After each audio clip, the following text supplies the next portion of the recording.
Bonjour et bienvenue une nouvelle fois sur l'espace dédié au site mécaniqueuniverselle.net, le site qui essaie de démontrer que l'humanité a un sens, une orientation, une finalité,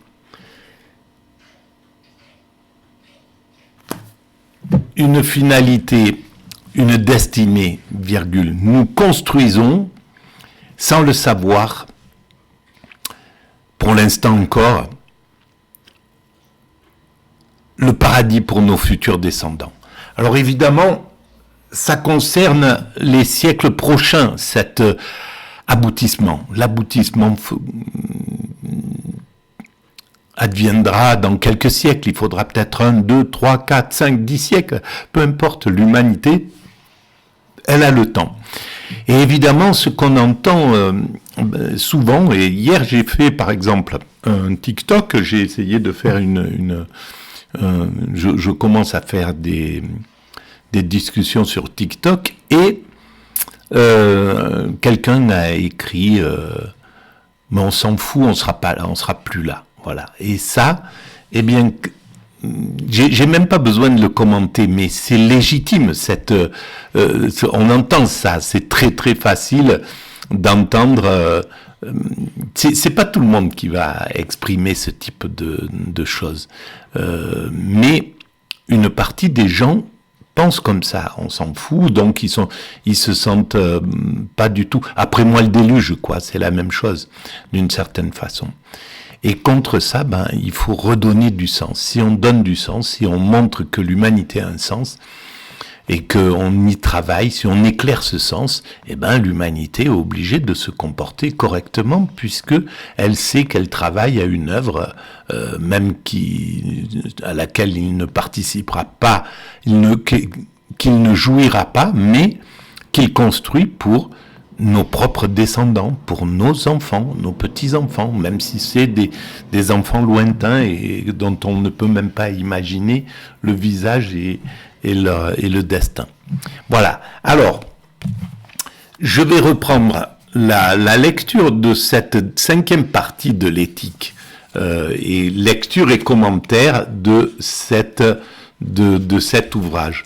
Alors, il faut bien tenir compte du fait que c'est une vision atypique. Je suis pas un universitaire, donc je connais pas suffisamment l'œuvre de Spinoza. Je la découvre en même temps que je la lis, plus ou moins, même si je l'ai lu cette 5e partie il y a très longtemps, mais je l'ai lu sans la comprendre réellement. Et là, je vais essayer de commenter et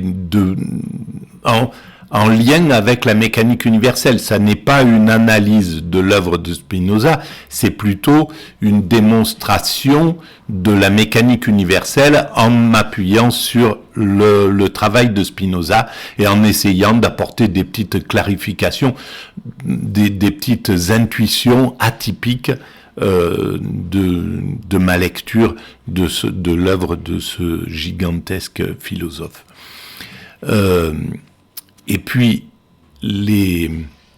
ces vidéos sont, on pourrait dire, cyclotimiques, c'est-à-dire que quand je respire bien,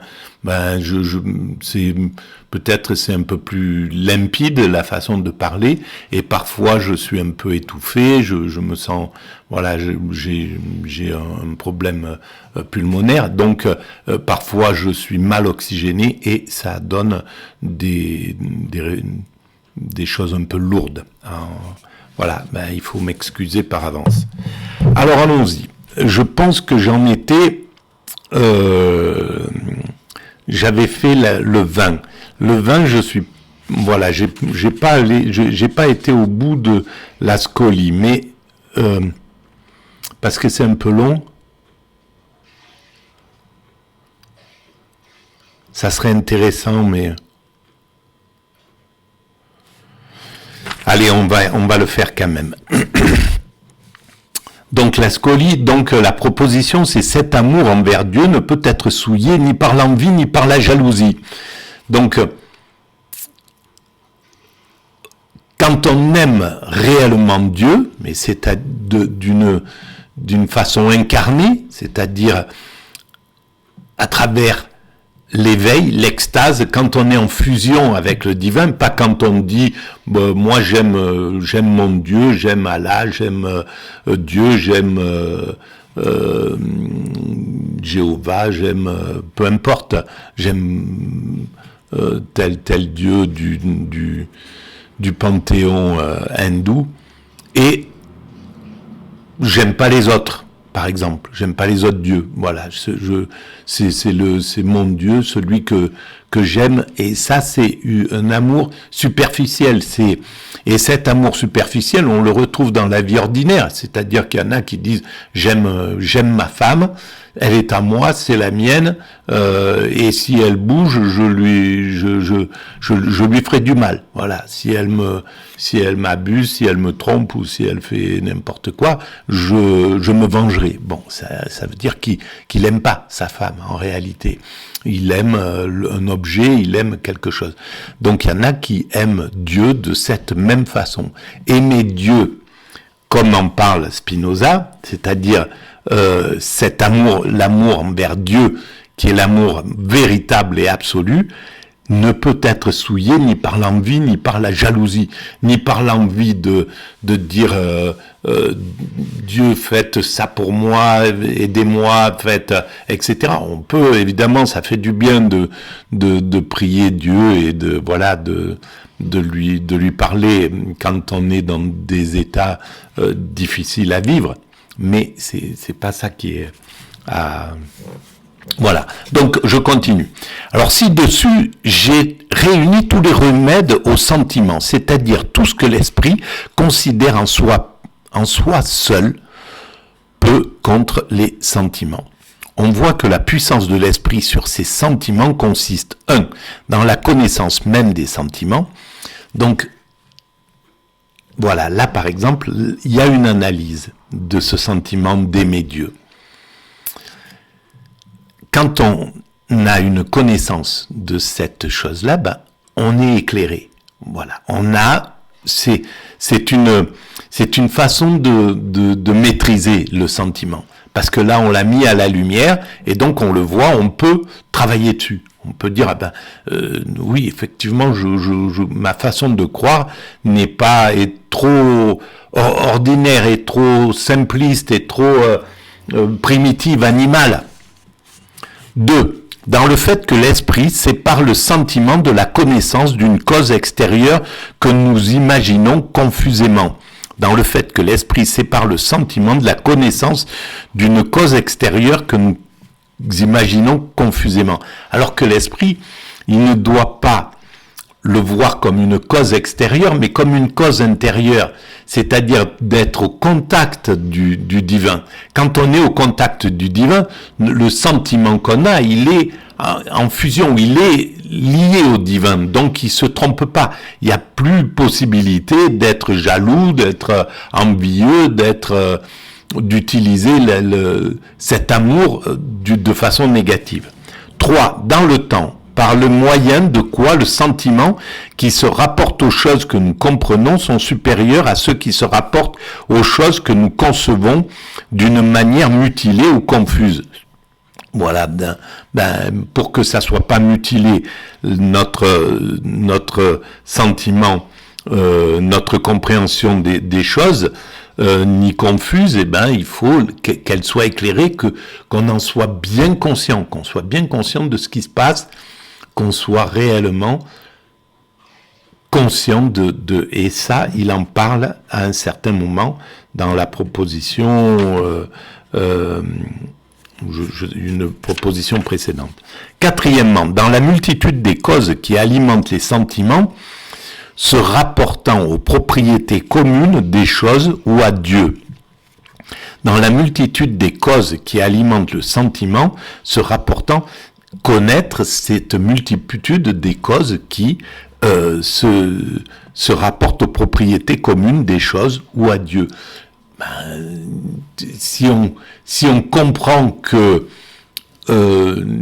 tout ce qui conduit à un amour de Dieu ordinaire, vulgaire, on pourrait dire,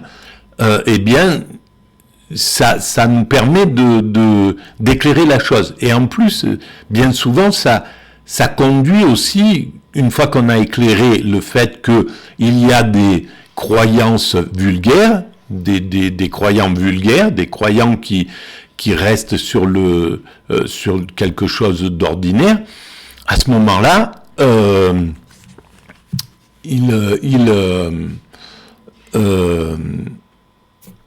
donc, je commence à fatiguer, c'est dommage. Dans les choses, on va comprendre que oui, ça peut engendrer le fait de dire bon ben ça. Moi, je préfère ne pas croire que croire comme la croyance vulgaire. Ça m'intéresse pas de croire en Dieu pour croire en Dieu comme ça, parce que tout le monde le fait dans mon village, tout le monde le fait dans ce truc. Je suis élevé dans cette tradition, donc je vais faire mes prières, je vais aller à l'église, je vais aller à la synagogue, etc. Mais sans aucune croyance réelle, fondamentale sans se poser vraiment la question du divin. Cinquièmement, enfin, dans l'ordre par les moyens duquel l'esprit peut ordonner ses sentiments et les enchaîner entre eux. Voilà. Mais pour mieux connaître cette puissance de l'esprit sur ses sentiments, il faut noter avant tout que nous appelons le sentiment grand quand nous comparons le sentiment d'un homme avec celui d'un autre homme et que nous voyons l'un dominé par plus que l'autre par le même sentiment, ou bien quand nous comparons entre eux les sentiments d'un seul et même homme et que nous trouvons cet homme affecté ou ému plus par un sentiment que par un autre. Voilà, on va pouvoir distinguer les choses entre elles, entre deux personnes qui croient, un va croire avec plus de sincérité que l'autre, etc. Ou même nous-mêmes, on va être à un certain moment dans une croyance véritablement sincère, parce que la peur, par exemple, de quelque chose va nous conduire à vraiment toucher du doigt beaucoup plus le divin, et ça sera pas quelque chose de superficiel, et parfois c'est superficiel. En effet, la force d'un sentiment quelconque se définit par la puissance de la cause extérieure comparée à la nôtre. Mais la puissance de l'esprit se définit par la seule connaissance, son impuissance ou passion par la seule privation de connaissance. Voilà. La passion, c'est l'inconnaissance, c'est la méconnaissance de notre esprit sur une chose, sur le divin. Là, on parle du divin. Autrement dit, l'impuissance de l'esprit s'évalue d'après ses idées inadéquates. Et l'esprit le plus passif est celui dont les idées inadéquates constituent la plus grande partie, de telle sorte qu'on le reconnaît plus par la passivité que par l'activité. À l'opposé, l'esprit le plus actif est celui dont les idées adéquates constituent la plus grande partie, de telle sorte que, bien qu'il ait autant d'idées inadéquates que les précédentes, on le reconnaît cependant plus par les idées adéquates, manifestant la vertu humaine, que par les idées inadéquates qui prouvent l'impuissance humaine. On distingue ça. Quelqu'un qui est dans une foi sincère et quelqu'un qui est dans une foi, ça saute aux yeux.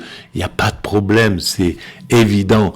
Il suffit d'avoir fréquenté les églises ou des endroits de prière pour voir et à la sortie les discussions qui sont à l'entrée et à la sortie, pour voir à quel point il y a ceux qui sont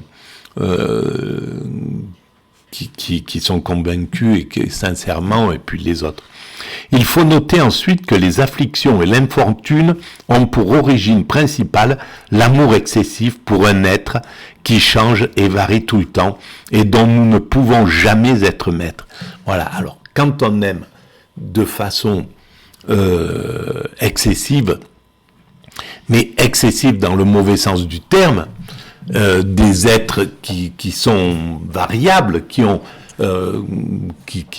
changent dans la vie, effectivement, et nous-mêmes on change.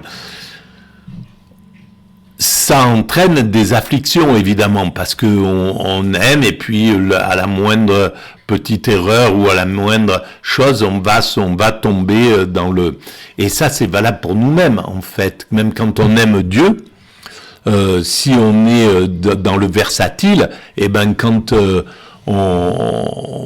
on se sent bien et qu'on se sent déçu ou trahi par le divin, on va le mépriser, on va le critiquer, on va crier dessus. Et puis quand on est dans un état d'affliction véritable et de peur, on va aller le rechercher de façon dardard. Donc voilà les effets. En effet, on a tourment ou anxiété pour cela, seul que l'on aime les offenses, soupçons, inimitiés. Si on s'intéresse à ça, si on est vulnérable à ça, eh bien on est soumis au tourment et à l'anxiété. Et c'est pour ça que les saints peuvent être maltraités quasiment sans rien dire, en acceptant leur sort. Parce qu'ils sont vraiment en communion avec le divin. Ils ont accepté que c'est comme ça. Ils ont compris que Dieu, que le divin, que le principe créateur veut cette chose-là pour eux à ce moment-là, mais ça ne remet pas en cause du tout leur croyance au fait que Dieu a du sens et cherche à atteindre quelque chose.